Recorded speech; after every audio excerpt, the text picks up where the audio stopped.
Alright, sorry for the noise, but I got the 6000 XP running here. Wanted to document the pain in the ass it was to get up these new Lifepower4s to the old V1 Lifepower4s. So here's one cabinet that I had with the V1s. Here's the other cabinet that I had with a mix of 3 V1s and 3 V2s. So you can tell that I've got the inverter communication coming out of the CAN bus of the battery in the middle. Why did I need to do this? Because this was a pain in the ass. So at first I had this battery be the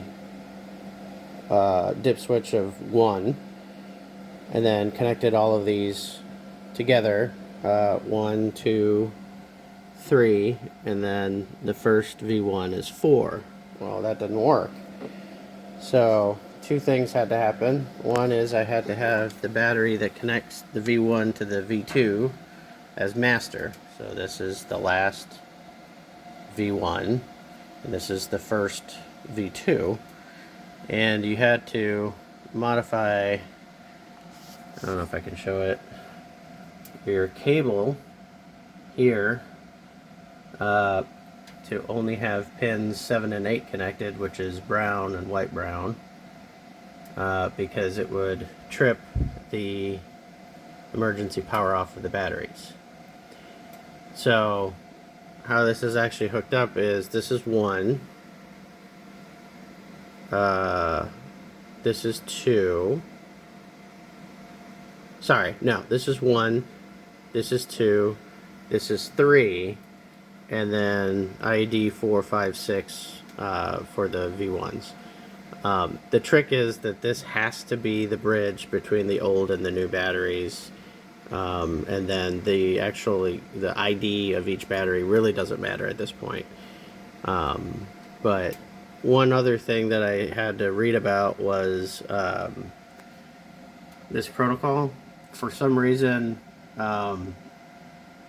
EG4 is down and all up, but this last one being down was necessary for some reason, and I don't understand why. It's not documented. So if that helps somebody else, that's great. But you can tell that down, all up in the last one down, and that's the same on all of these. And then obviously the Lifepower4s, you just use the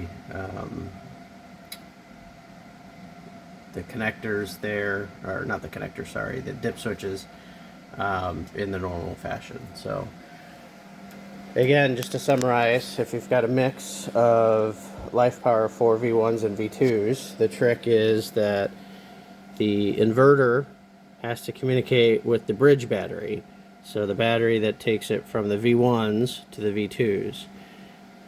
What I've normally seen is somebody just has one V1 and all, or sorry, one V2 and all V1s, and then this is the right battery to use.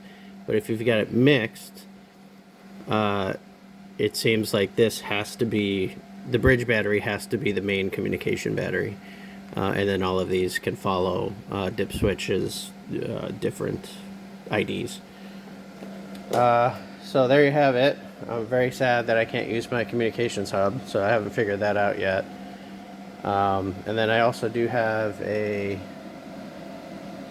solar assistant, but the solar assistant can only read either all the V1s or all the V2s.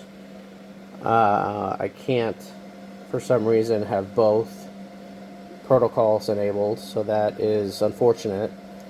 The V2s seem to have the same BMS as the LLs.